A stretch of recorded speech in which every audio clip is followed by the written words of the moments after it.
konversija, rekonstrukcija, tai grinai inžineriniai terminai, daugumoje atveju susiję su pastatais terminai. Tačiau nekilnojamasis turtas tai jau ne visai inžinerinis terminas, ar ne? Tai stengsiuosi šitam pranešimu balansuoti tarp inžinerijos ir nekilnojamo turto vadybos. Nes tie klausimai, kuriuos iškelia nekilnojamo turto vadybininkai ir kuriuos privalo atsakyti inžinieriai, statybininkai, kartais reikalauja bendro darbo ir kartais netgi tas problemų aptarimas, diskusijos ir sprendimo priėmimas trunka daug ilgiau negu realizavimas projektų. Tai vat pažiūrėkime į visą šitą prezentaciją tokiu būdu. Tai ne tik inžinerinė problema. Taigi, ką mes pirmoje eilėje turėtumėm aptarti? Iš visų trijų terminų spėčiau, kad jums labiausiai dabar girdimas yra modernizavimas. Pataisykit, jeigu yra kitaip. Ar ne? Jūs dažnai spaudoje girdit, žinote, kad vyriausybės tikslai yra modernizavimo programos vykdymas kažkoks intensyvesnis, gyventojų įtikinimas tą programą vykdyti ir palaikyti. Tai čia yra tokia skaidrė, kur matyt, kad kažkas, kas domitės statybinę tematiką, turėtų matyti ne vieną kartą. Atkreipkite dėmesį į metus. Visi tie metai, kurie čia yra įvardinti, arba jau praėję, arba labai arti. Jeigu jūs esat nors kažkiek tai domėjęsi pastatų energetiniu efektyvumu, tai yra gebėjimu pastato taupyti energiją, tai turėtumėte žinoti, kad šitoj skaliai geriausi pastatai yra tie, kurie žymimi A raide ir 2 pliusais. Ne, tai yra praktiškai pasyvūs pastatai. Irgi jums ko gero girdėtas terminas pasyvieji pastatai. Arba kitaip jie vadinami mažai energijos beveik nenaudojantis pastatai. Jeigu jūs atkreipsit dėmesį į datas, jūs matot, kad problemos įvykdymas labai sparčiai artėja. 18 metai. Mes turim turėti visuomeninius pastatus, jau suprojektuotus pagal A++ reikalavimus. Paskaičiuokim, kiek lygiai yra iki 18 metų. Gyvenamosius turėsim statyti nuo 20 metų. Prisiminkite tiesiog, kad taip ir vadinasi programa 2020. Labai svarbus tie 2020 metai. Čia yra tie pasikeitimai, kurie yra inspiruojami šitos programos, tai yra tie pasikeitimai pastatų atitvarų konstrukcijose, kuriuos mes turėtumėm pasiekti per šitą laikotarpį. Jeigu jūs pažiūrėsite didžius nurodytus skliaustuose, pamatysite, kiek kartų skiriasi. Ne? Iš tikrųjų pasikeitimas labai ženklus. Galime nesunkiai spėti, kad ir efektas yra labai didelis. Tiesiog kol kas mes turim, kiek aš suprantu, daugiau mūsų šitos programos vadyba prastai veikia, nei ta pati programa veikia prastai. Tiesiog mes nesugebam įtikinti žmonės vykdyti tą modernizaciją, intensyvioje dalyvauti. Efektas yra neginčytinas. Gerai atlikti projektai iš tikrųjų pasiekia fantastinį rezultatą. Be abejo, yra tokių projektų, kurie diskredituoja pačią programą. Na, atsiprašau, kad toks labai ilgas įvadas. Dabar labai trumpai, va tarkim, vienas iš pastatų, aš stengiuosi fotografuoti, būdamas jau tos lyties žmogus, aš stengiuosi fotografuoti pastatus bet kokioje šalyje, kur esu. Nenoriu čia perkrauti gerom nuotraukom, tiesiog jeigu man reikėtų įvardinti 10 pastatų gyvenamų, tai vienas iš tų pastatų, kuris būtų 10, iš tikrųjų. Aišku, turėčiau garbės ir džiaugčiausi, jeigu galėčiau pasakyti, kad tai yra Lietuvoje įgyvendintas projektas, tai ne taip yra, tai yra Rytų Vokietijoje, taip sakant, Rytų Vokietijos žemėse, Leipcige įgyvendintas projektas, na, sakykime taip, inžinerinių požiūrių, estetinių požiūrių nežinau, galim ginčytis, kiekvienas iš jūsų turi savo skonį, spalvas, formas ir taip toliau, individualiai parinkti. Bet inžinerinių požiūrių tobulas pastatas. Visa infrastruktūra, inžinerinė infrastruktūra atnaujinta tobulai, o apie kokybę darbų, jeigu vokiečiai jį vertina kaip elitinį, tai mūsiškiai turbūt ir visi kiti, kad neblogas. Dabar visą laiką, kai pereinu nuo modernizavimo prie rekonstrukcijos arba prie konversijos, turiu aptarti apskritai tas tendencijas, kurios yra dabar rinkoje. Jeigu jūs susimastytumėt dabar apie tai, ką perskaitėt spaudoje, apie naujus sprendimus būste, pastatuose ir taip toliau, kokias pastebit tendencijas? Kokie pastatai domina dabar žmonės? Mes pasyvius minėjom, ar ne? Yra tokia sąvoka. Truputį truputį vėliau parodysiu aktyvius, šiek tiek pasakysiu apie juos. Kokius dar žodžių junginius su būstas, namas ir taip toliau jūs esat girdėję? O tokį intelektinį būstą esat girdėję? Arba protingas namas kartais naudoja tokį terminą. Žinot, kuo jisai ypatingas? Nu, taip, jeigu reikėtų, kas labiausiai jame išvystyta? Technologijos. Taip, ir daugiausia tai kalbama apie elektroniką, ar ne? Turbūt jau nebe apie statybinę dalį, kiek daugiau apie elektroniką, apie kompiuteriją. Tai yra programuojamas pastatas su daugeliu funkcijų, kurios yra susiejamos laike, ten su šeimos nariais, jų atvykimu ir taip toliau. Tai yra, na, iš tikrųjų labai įdomu, labai šiuolaikiška, bet ne kiekvienam priimtina. Sutikim, kad ne kiekvienas galėtumėm gyventi tokiam pastate, kur visą laiką turėtum galvoti, kas po ko čia seka, ką aš turiu čia perprogramuoti, o kas būtų, jeigu netyčia išjungtų elektrą. Ne? Tai vat, intelektinio būsto sistemos tokios dažniausiai naudojamos, tai tokios. Švietimo valdymas, mikroklimatas ir taip toliau. Nerodysiu, suprantat, žinot ir turbūt kiekvienas išvardintumėt nesunkiai. Pavyzdžiui, pavyzdys toks, specialiai rinkau pavyzdį, kad būtų arba Lietuvoje, arba kažkur netoli. Na, lietuviško tokio įtikinamo neradau, radau Lenkijoje. Tai yra Lenkijoje realizuotas netoli Varšuvos protingas namas, na, dėl architektūros galėtumėm pasiginčyti, ne pernelyg labai gražus, ar ne? Tai čia vienaip atrodo. Taip atrodo tada, kai šeimininkas atvažiuoja. Tai yra kirtus vienam iš šeimos narių pastato vartus pravažiavus. Namas kapitaliai transformuojas. Atsidaro atitvaros, įsijungia šviesa, susiprogramuoja visą tai, ką jūs automatiškai numatėt pradžioje. Šildymo sistema, vėdinimo sistema. Nu, vėdinimo sistema ir taip funkcionuoja, čia aš turbūt perlenkiu lazdą, bet apšvietimą ir taip toliau.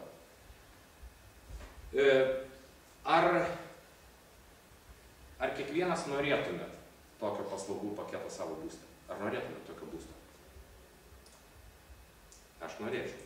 Taip, staigiai sakyčiau. Bet jeigu manęs paklaustų, ar aš norėčiau sumokėti už tai, tai tada antras klausimas, kiek? Turbūt kiekvienas iš jūsų tada pagalvotumėt, na, gal man tų transformuojamų sienų nereikia, gal tas baseinas tegul nesišildo, kai aš privažiuoju prie namų ir panašiai, nes toks pastatas apart to, kad jis kainuoja nemažai, jo ir eksploatacija atitinkamai kainuoja. Jūs puikiai suvokiat, kaštai nėra maži.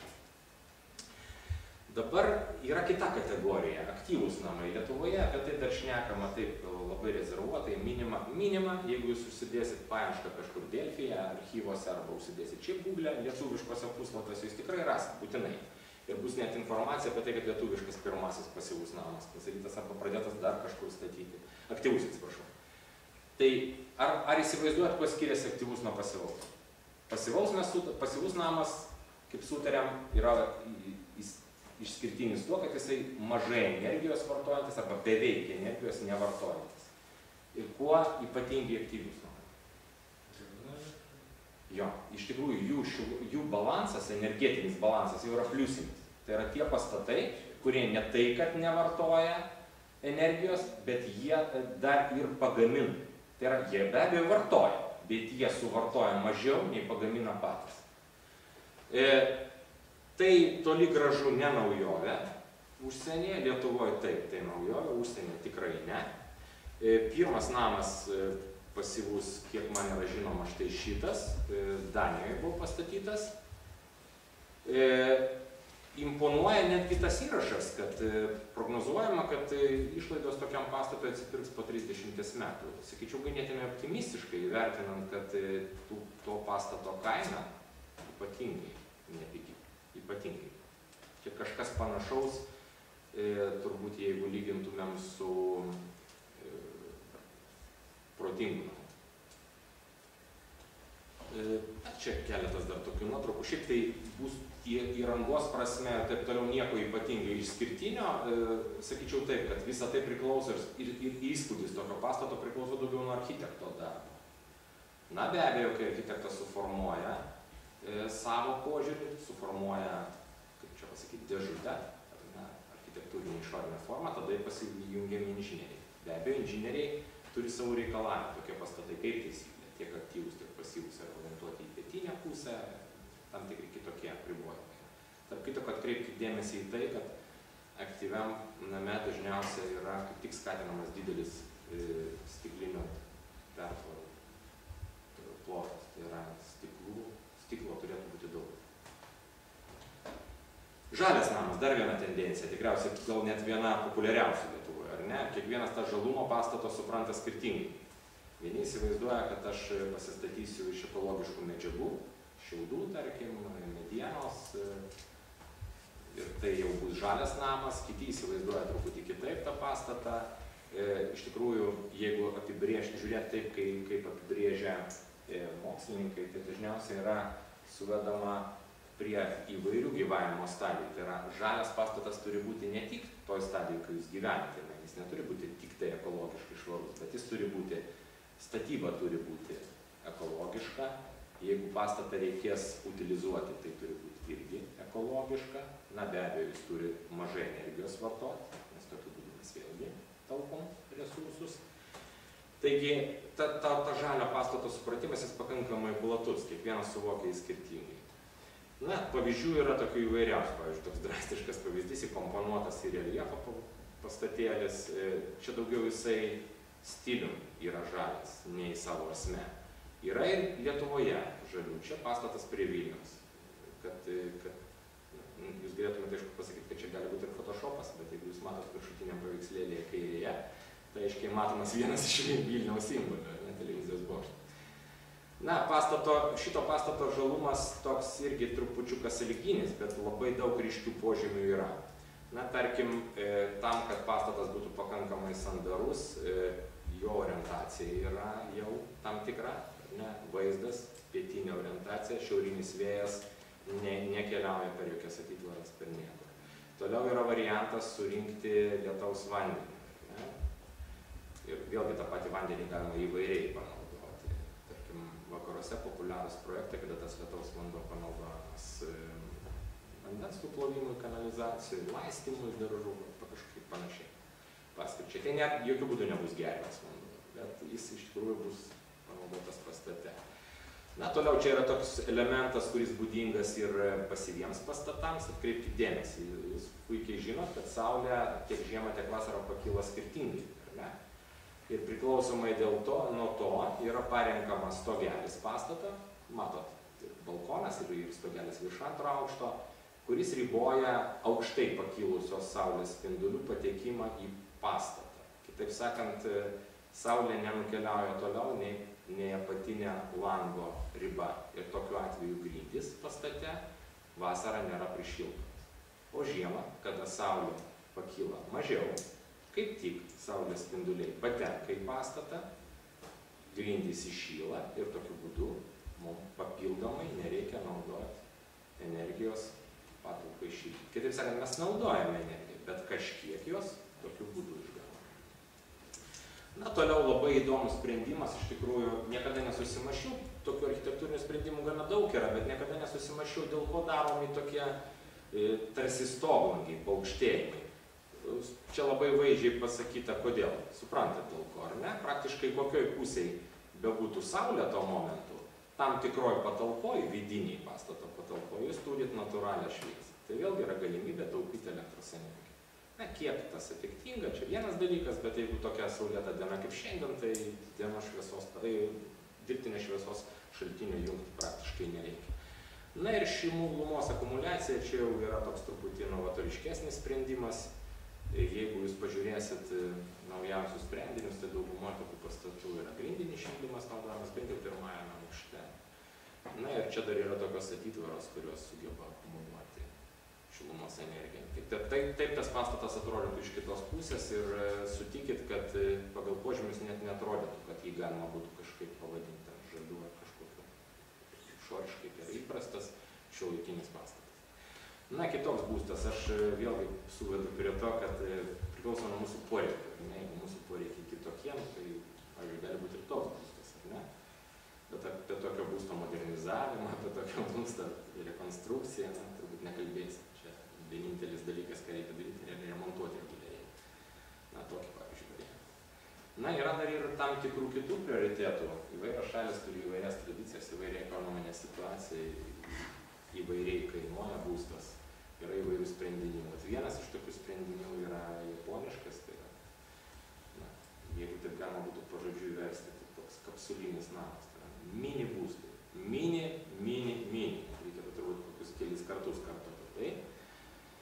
matot to būsto išplanavimą, tai viskas. Tai tas būstelis toks ir tėra.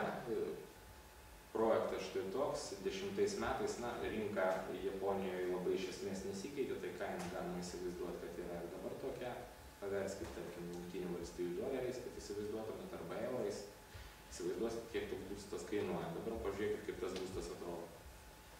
Vėlgi klausimas, ko jūs iš būsto norit, ar ne, kokie jūsų tikslai ir kam tas būstas skirtas.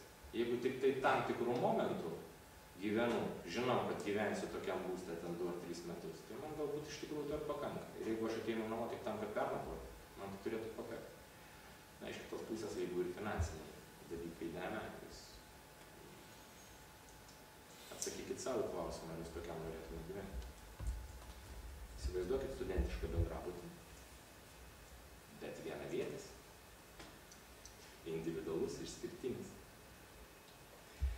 Gerai, aišku, čia toks kitas kraštutinumas, tiesiog papuolė akiratį, visai neplanavau dėti, bet kai apie mini būstą idėją, tai buvo tokia frazė ir patraukė mano dėmesį. Lenkijoje realizuotas projektas, matot, pastatai visiškai šiuolaikiniai, realizuota, prisimenu, man atrodo, per artimiausius 3 ar 4 metus pastatyti yra. 21,5 kvadratinio metro būstas. Kaip jūs tokį būstą vertintumėte? Turbūt daugumos iš jūsų būtuose, kur jūs gyvenate dabar, svetainė turbūt yra panašaus dydžio. Ar ne, vienas kambarys. Tai atimkite iš tos svetainės dar virtuvę, atimkite iš tos svetainės koridorių, atimkite WC, vonę ir suprasit, kokio dydžio čia būstas.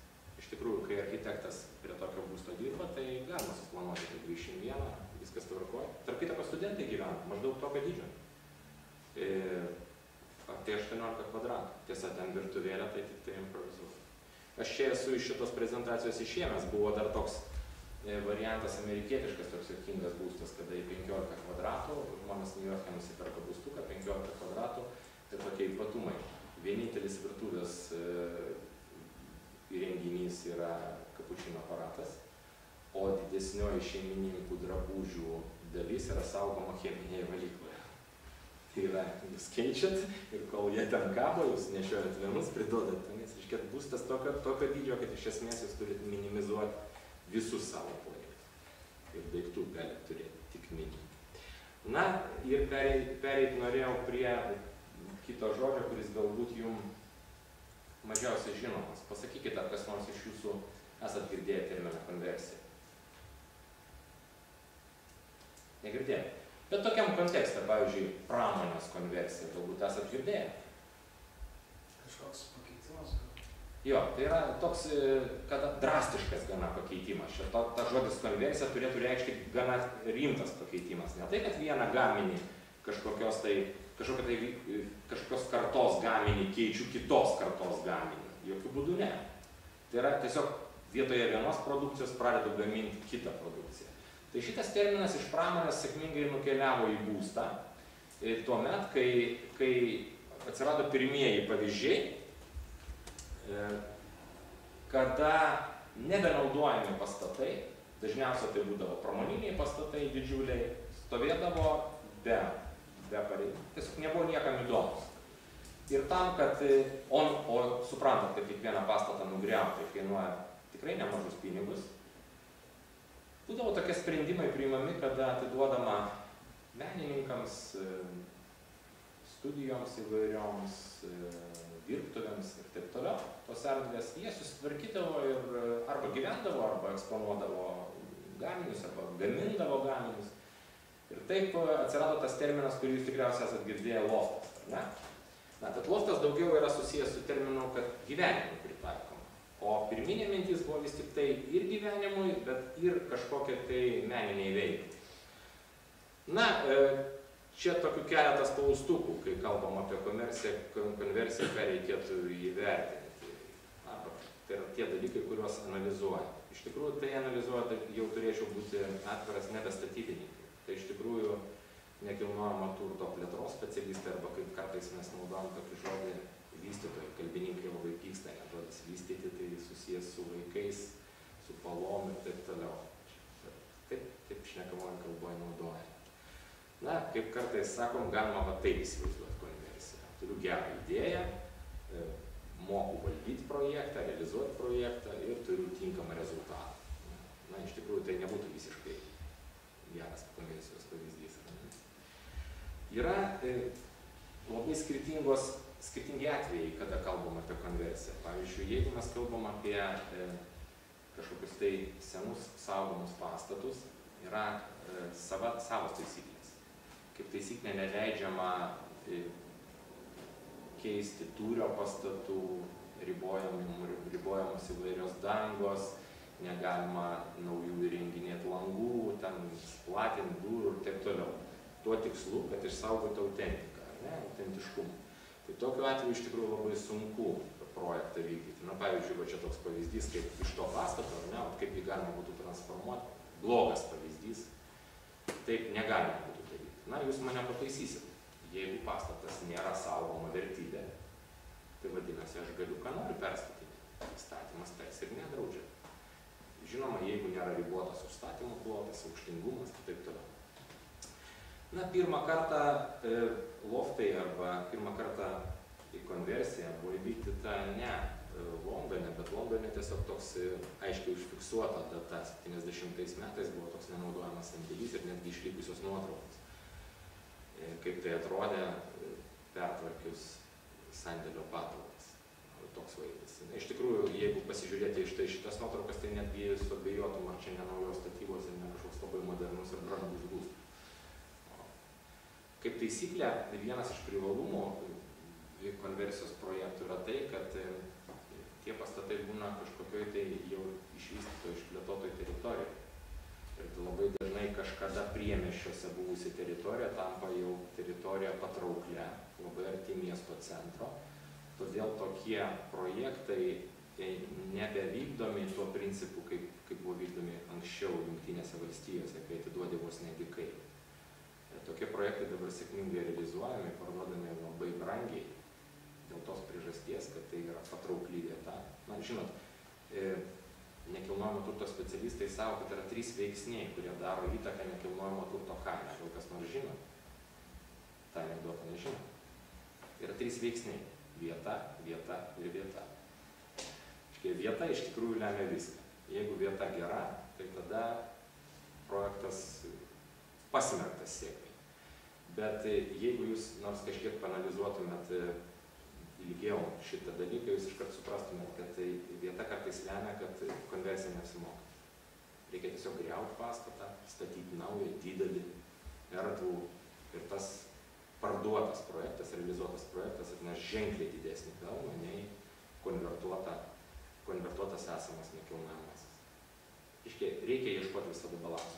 Jeigu kažkas būsit artimiausių metų, tarkim, Londone, iš tokių mėgiamų lietuvių krypčių, tai būtinai apsilankykit dokų rajonas, taip vadinamas, Temzės dokai, Londono dokai, skirtingai vadinami.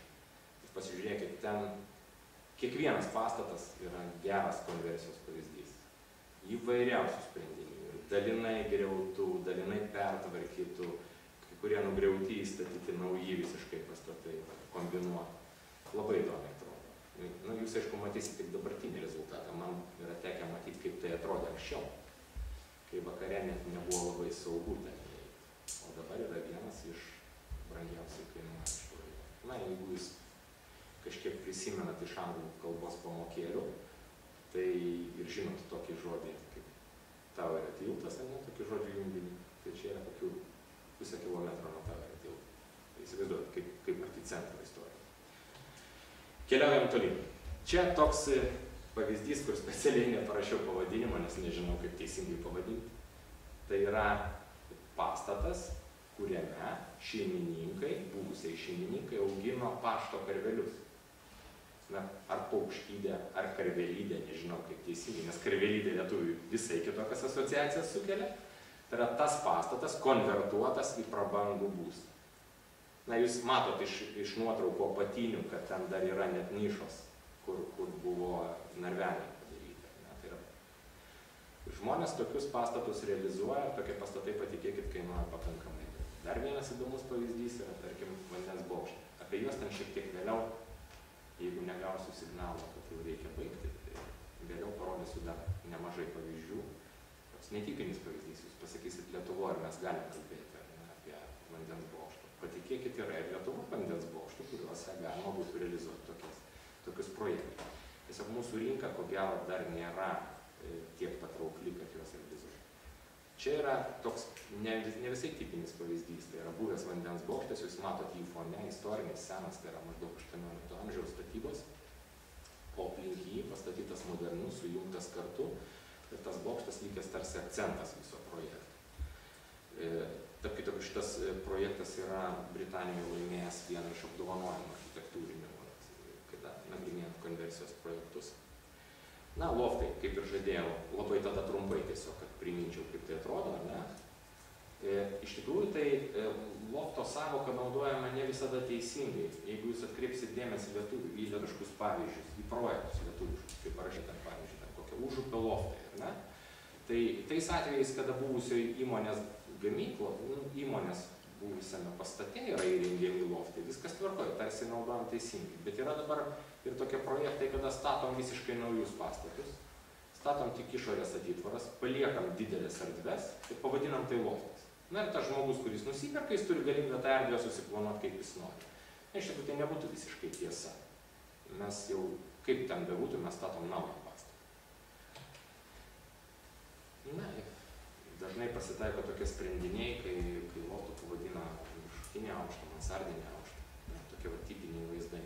Ir jūs tikriausiai, jeigu nors porai minučių susimastytumėt apie juos ir lieptumėm pasakyti, kokie pagrindiniai požymiai loftų, tai nesusimastę turbūt pasakytumėt didžiulės erdvės, galimybę tas erdvės perplanuoti kaip nori, ar ne, pagal savo poreikius, galimybę derinti įvairiausius architektūrinius sprendimus, erdvės iš tikrųjų didžiulės, jau vaizduotę galite atpalaiduoti.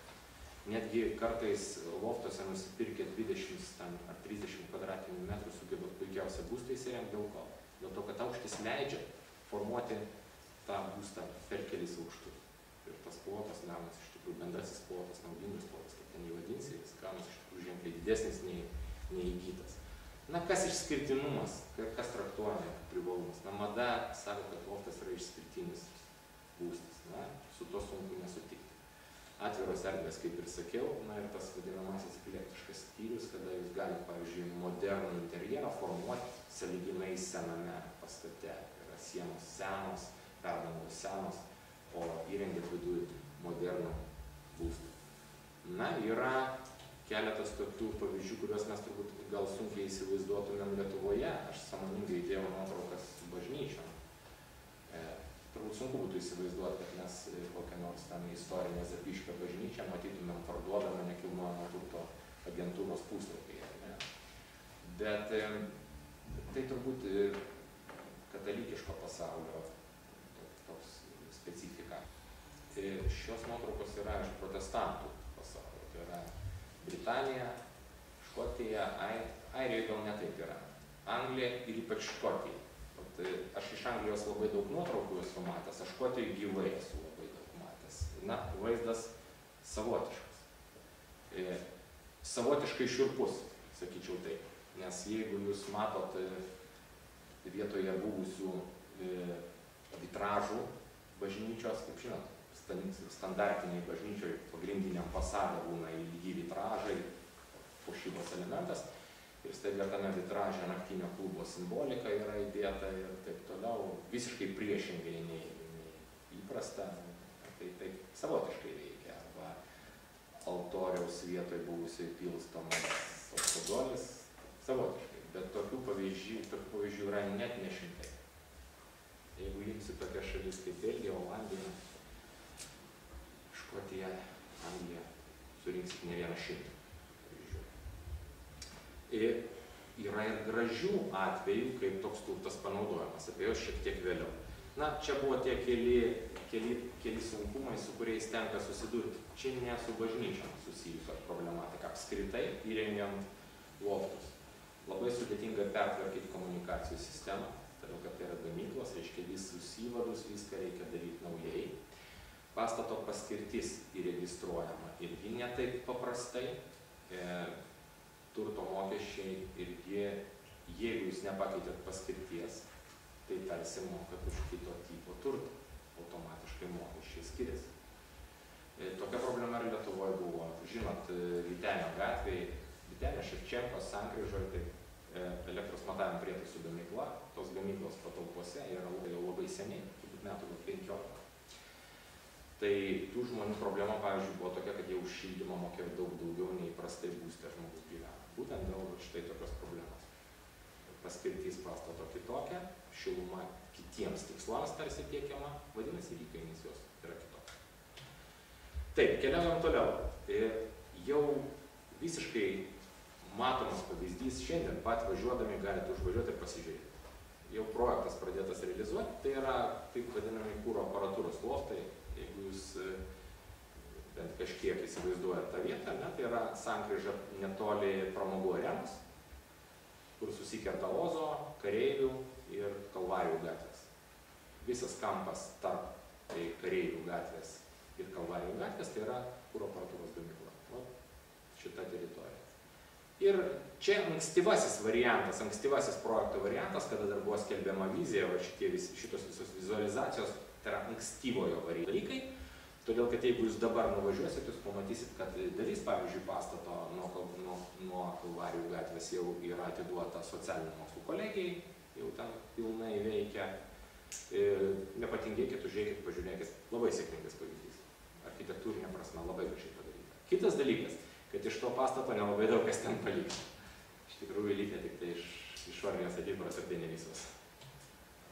Na, čia keli variantai, kaip galima buvo tai suskaidyti, jeigu tai būtų būstai. Tarkim, taip galėjo atrodyti vizualizacija tokia. Na, jeigu mes kalbam apie konversiją atskirų pastatų, tai yra jau sudėtingas uždavinys. Dar sudėtingesnis uždavinys, jau sekanti pakopa, sekantis iššūkių lygis, tai yra įvairių teritorijų konversija. Vienas iš sudėtingiausių variantų yra karinės teritorijos. Aš tam neskirsiu labai daug laiko, tiesiog akcentuoju jūsų dėmesį. Kartais išgirstu iš studentų tokią repliką, o kam kalbėti apie karinės teritorijas? Jų taip daug yra. Ne, pavyzdžiui, Lietuvoje sako, pasakykit man nors vieną pavyzdį, kur galėtų būti Lietuvoje. Ir po to patys susimasto ir patys pasako, jo, teisingai, Šiaurės miestelis, buvusi karinė teritorija, ir po to kažkam sakau, pasufleruosiu, jeigu Klaipėdoje reikėtų paieškoti. Klaipėdos universitetas įsikūręs kitame karinėme miestelėje, irgi pertvarkyta, ten iš vis labai gražus pavyzdys, sakyčiau. Tai tokių pavyzdžių ir pas mus yra. Užsienyje tai dar rimtesnė problema. Pažiūrėkit įdomumo dėlį. Tai yra Brandenburgo žemė, jeigu žinot Vokietijos padalinimą, tai Brandenburgo žemėje yra Berlynas. Matot, ten toks darinys per vidurį, toks lyg išskirtas žemėlapį, tirščiau pažymėta. Tai įsivaizduokit, vienoje žemėje kiek buvo sovietinių karinių bazių. Na, suprantat, sostinė, savame suprantama, kad aplink buvo kariuomenės daug. Tai įsivaizduokit, kiek yra bazių. Supraskit, kad karinė bazė tai ne vienas pastatas ir ne dvi kareivinės. Tai yra hektarai ir hektarai teritorijų. Na, kas lemia tokių teritorijų pertvarkymą? Pabandžiau vienoje vietoje sudėti kriterijus, tai čia tik dalis būtų. Jeigu labai pagalvoti, yra dar ir smulkių daug. Ta prasme, padėtis. Kaip arti yra nuo vystomų teritorijų? Na, ekonominė situacija. Tai yra, kiek vietinė valdžia yra pajėgi tokį projektą vystyti ir prisidėti prie to projekto. Na, yra be abejo ten objektų techninė būklė. Jeigu jūs turit puikias kareivinės, gražaus mūro, istorinio mūro, pavyzdžiui, kokio 19 amžiaus pabaigos statybos, tai toks pastatas visada patraukus pats savaime. Jį reikia tik šiek tiek pertvarkyti viduje, pakeisti infrastruktūros, na, inžinerinę infrastruktūrą ir jūs turėsit sprendyti. Tokiu būdu, pavyzdžiui, yra sutvarkyta KGB būstinė Berlyne. Ir visiškai palikta, visiškai vienodai. Ten irgi veikia, kaip nebūtų keista, kažkokia kolegija viduje, keletą valstybinių institucijų, senelių prieglauda ir taip toliau. Na, jūs pasakysit, labai simboliškas rinkinys, ne? Bet iš tikrųjų tokia teritorija kaip ne Berlyne ir kaip ne centre. Puikiai viskas išlikę, iš vienos pusės istorinis paveldas kažkoks, iš kitos pusės techniniai sprendiniai ten yra išsaugoti. Trečias dalykas, tas turtas naudojamas, sėkmingai. Dabar, tiesa, norėjau pasakyti dar dėl karinių objektų. atveju toks netipinis pavyzdys, aišku, tai nebūtų jokių būdų susijęs su statyba, tai veikiau gal toks, netgi sakau, išskirtinis atvejis. Tarkim, tankų poligonas didžiulis buvo netoli Berlyno, čia arčiau Lenkijos sienos. Na, jūs įsivaizduojat, kad tankų poligonas tai tikrai daug turėtų būti žemės, ar ne? Ir buvo ilgai svarstoma, ką su juo daryti, nes tokiam poligone, kaip taisyklė, nėra pastatų, beveik nėra pastatų, na, nebent tik tai garažai technikai laikyti ir ten keletas kareivinių. Bet tai yra atskiras miestelis. O ten, kur tankai važinėdavo, kur vykdavo manevrai, nežinojo, ką veikti. Išdraskyti takai, išdraskytos plynės ir ten, kur neišdraskyta, ten miškas veši. Sprendimas labai įdomus gavosi. Pasirodo, kad ten, kur tankai nevažinėjo, iš vis žmonės nevaikščiojo. Ir ten suvešėjo tokia augmenija, kuri Vokietijoje sutinkama tik toj vietoj. Ir padarė nacionalinį parką, įrengė takus ir žmonės vaikšto gėlėsi augalais, kurių kitur nėra. Sprendimas labai netipinis, atrodytų, kad reiktų gyvendinti, pristatyti viską. Tiesiog teritorija yra pakankamai toli, naują miestą statyti nestatysi, vystyti kažkokį rajoną, kuris atitolęs nuo miestų kitų. Irgi prasmės nėra. Sakyčiau, labai vokiškas sprendimas. Na, čia keletas egzotiškų tokių variantų. Aš specialiai palikau šitos dalykus šiek tiek į pabaigą, kad aš galėčiau greitai prasukti, jeigu spaustų jums laikas. Mano minėti vandens bokštai, ne? Čia su viena iš studenčių darėm baigiamąjį darbą, tokią temą pasirinkom, iš tikrųjų atrodė neperspektyvų, po to pasirodė labai įdomu, o to iš tikrųjų ir jums galima parodyti ir pakomentuoti. Jeigu kalbėti apie, ar tai įdomu kažkam, ar tai rinkoje yra įdomu, ar ta rinka yra aktyvi, be abejo, kad ta rinka aktyvi būti negali, nes tų pastatų yra ten vos viename miestelėje, geriausiu atveju. Lietuvos mastu tai iš vis neįdomu. Nes mūsų vandens bokštai daugumoje yra metaliniai kažkokie, tai cilindriniai, ten ne tai, kad būtų neįrengs, ten ir kambarį sunku sutalpinti. O vat tie istoriniai, senesnieji, vat štai tokio pobūdžio, jie, principe, išskirtinumo mėgstantiems žmonėms yra labai įdomus. Na, kaip nedidelis skaičius, netradicinė paskirtis, netradicinė forma, čia tokie galima kartu vadinti ir išskirtinumus, ar ne? Dabar, kaip ir sakiau, ta vieta galioja čia pat. Dabar būklė, taip, vartotojui, kas įsigyja, iš tikrųjų labai svarbi būklė. Iš kitos pusės, jeigu jūs viską norit perdaryti, tai ta būklė svarbu, kad tas pastatas, kad tas statinys, šiuo atveju statinys, stovėtų. Na ir toliau, aišku, tam, kas įsigyja, labai svarbu, ar įmanomos kelios alternatyvos, ar tik galima kažką vieną. Na, kaip panaudoti, kokias paskirtis galima sugalvoti, iš tikrųjų čia jau nuo jūsų vaizduotės pareina. Kai kas naudoja vystomam šalia projektui kaip akcentą. Ta prasme, jūs formuojat komercinį centrą, o bokštą paliekat kaip kažkokį akcentą, kaip simbolį to viso kvartaliuko. Na ir jame įrengėt kažkokią super apžvalgą kavinę, išskirtinis variantas. Tokius dalykus, kurie yra tokiuose rajonuose ir kur aplink yra gražūs vaizdai ir aukštų pastatų nėra, žmonės tiesiog įsigyja ir įrengia kaip būstą. Labai dažnas sprendimas. Nemažai pavyzdžių yra, kai čia įrengiami išskirtiniai viešbučiai. Jungtinėse valstybėse, pažiūrėkit, čia yra, tarkim, muziejus. Ir kartu apžvalgos bokštas. Tai galima pakilti viršų ir pasidaryti, pafotografuoti. Apatinis pastatas iš esmės tai jau turbūt ir neprimena vandens bokšto. Bet čia taip yra. Tokia statyba irgi buvo. Na, gyvenamasis būstas, nekalbėsime jau apie išskirtinumą. Tarkim, čia variantas. Kaip dėmesį į kainą. Stipriai linksma, ne? Bet jeigu jūs rimta kompanija su rimtom pajamom, galite savo tai leisti. Ne, jau labiau čia neprašykit vienam žmogui, ar ne? Vienas momentas. O kitas momentas, įsivaizduokit, koks yra vaizdas, jeigu čia yra jūros krantas. Na, toks, sakysim, variantas. Labiausia, kai paklausiau, kokia pirma mintis ateina į galvą pamačius tokį projektą, dažnai pasako viešpatie, jeigu man į viršų reikės kokius 6 kartus ir 6 kartus žemyn lipti. Bet jeigu norit turėti išskirtinį, turėkit. Jeigu turit galimybę įsirengti liftą, įsirenkit. Bet yra projektų, kuriuose liftų nėra. Pavyzdžiui, šitas.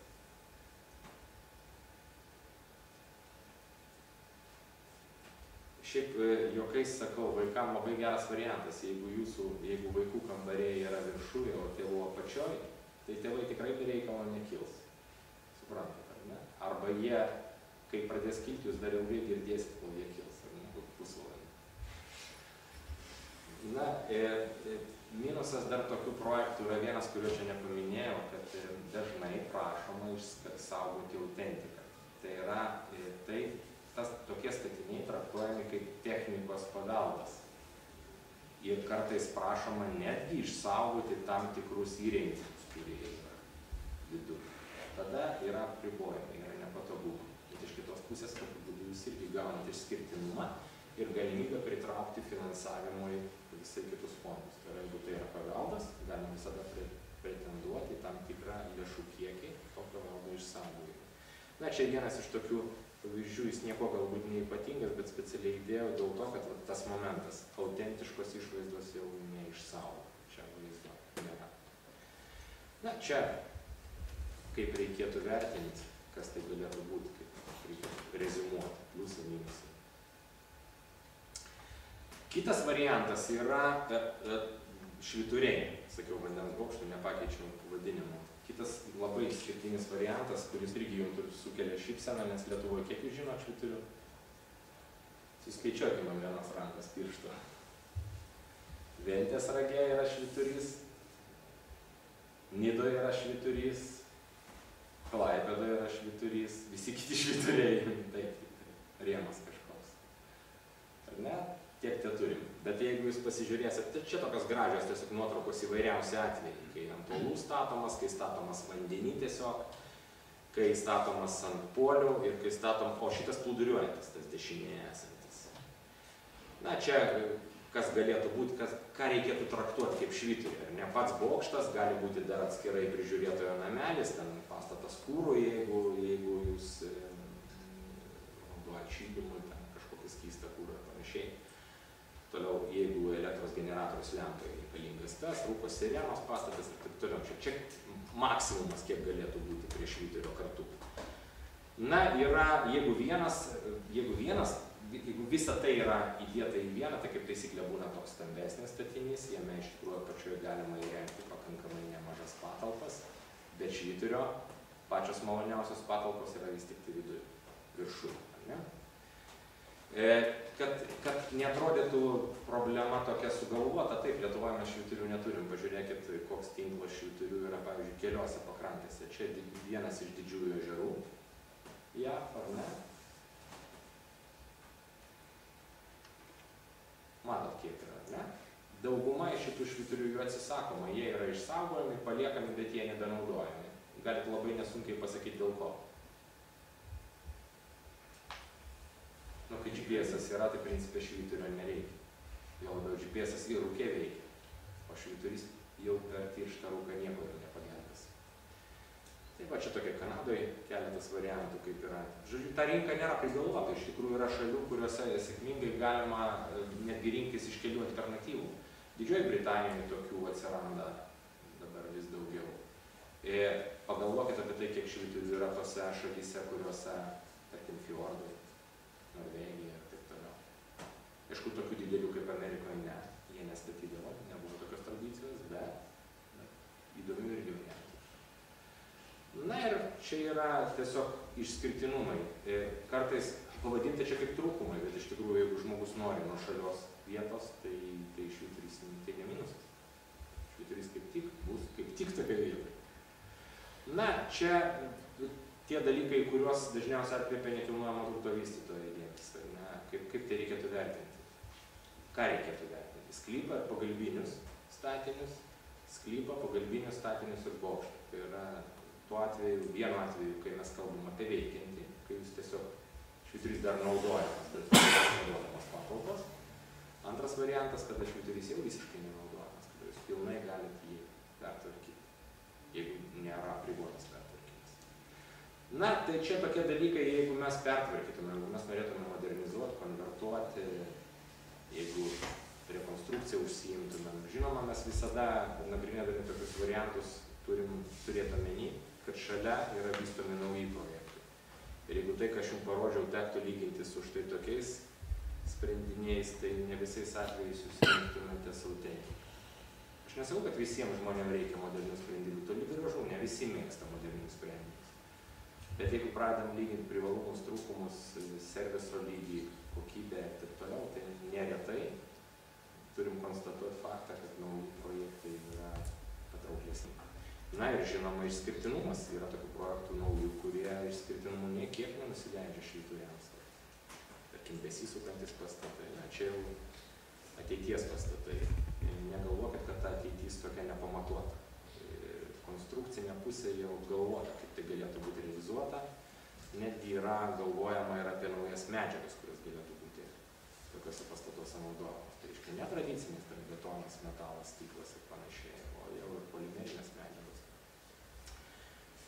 Čia nėra įtraukti projektai, pavyzdžiui, olandiški, tipiški Olandijai, bet Olandija labai sėkmingai juos parduoda arabų pasaulyje, kur iš tikrųjų trūksta žemės, bet yra nemažai vandens. Tai tos technologijos yra būstas ant vandens, arba pastatai ant vandens. Ne? Jūs tikriausiai žinot tą standartinį vaizdelį, jums asocijuojasi kaip Amsterdamo nuotraukos, krūva laivelių, perdarytų į būstą, ten žmonės sėdi ryte gurkšnoja kavutę, apsupti želdinių kažkokioj kažkada buvusioj baržoj. Tai Olandai šitą idėją vysto toliau. Jie stato, vadinkim taip, koloną, ne? Vandenį, kurį įleista kaip pamatas. Jie stato pastatą ant plūduro, kuris priklausomai nuo potvynio ir atoslūgio svyruoja aukštyn žemyn. Aplink tą koloną. Nuplaukti niekur negali. Nors iš principo galima nuplukdyti tą pastatą. Todėl juokais sakom, kai susipyksti su kaimynais, tai tik Olandijoje gali pakeisti gyvenamąją vietą, nepakeitęs realiai gyvenamosios vietos, tai išplukdai savo sklypą į kitą vietą. Na, čia taip drastiškai, aišku, bet tokius projektus apjungia su visa infrastruktūra, su visko. Neįsivaizduokit, kad yra stovi pastatas ir nuo to pastato kateriukas jūs kažką kiekvieną rytą veža į darbą, ne? Yra pastatomi pastatai, yra gatvės ir taip toliau. Na, čia tokių įvairiausių projektų, kurie siekia ir tapti žaliaisiais, tai yra, kada pastatas pats gamina elektrą, pats valo vandenį, surenka vandenį ir taip toliau. Bet čia tokios dar, sakykime, toli nuo realizacijos, bet techninės detalės, techninius elementus svarsto jau dabar. Čia toks besisukantis dangoraižis, šneka apie jį kaip apie tokį tarsi ir tolimesnės ateities projektą, bet esu girdėjęs, kad vienas pastatas besisukantis jau yra statomas. To sukimosi principai yra skirtingi. Galima užkoduoti ir jis sukasi tiesiog per parą, apsisuka vieną kartą aplink savo ašį. Tai yra idėja tokia, kad jis sukasi su saulė. O kitas variantas, kur jūs galite kiekvieną savo būstą susiprogramuoti taip, kaip jūs norite. Tai yra sudėtingi, techniškai sudėtingi augyti. Na, aukštesniai pastatai. Čia ne tas pastatas, kurį jau matėt pastatyti, ar net kreipti dėmesį į aukštį. Ne? Mano pastato aukštis apie 800 metrų. Čia yra 4. Na, tokie visokiausiai. Na ir Lietuva turi šiokių tokių projektų, aišku, mes gal idėjų drąsumų atsiliekam. Bet tarkim, VU biblioteka, kuri yra netoliese, jeigu nepatingėsit, galit nueiti pasižiūrėti, tai tikrai atrodo įspūdingai. Pastatas tikrai įspūdingas. O jeigu pasidomėti jo inžineriją, tai reikėtų pripažinti, kad tai yra labai inovatoriškas. Genhavimo muziejus nežinau, ar bus realizuotas, kartais žmonės susipažinę su šia idėja vadina ją Zuoko idėja, kadangi Zuokas jau nebe meras, tai kai žino, ar jie realizuos. Bet pati idėja yra nebloga, ne? Jūs turbūt sutiktumėt, kad pasaulinio lygio muziejaus filialas funkcionuotų Lietuvoje. Na, o tokiam išskirtiniam pastate, ko gero, nebūtų prieštaraujančių. Tai tiek. Ačiū Jums labai uždėmesį, dėkui, kad kantriai išklausėt. Jeigu nors kažkas pasidarė įdomu, tai Jūsų draugas Google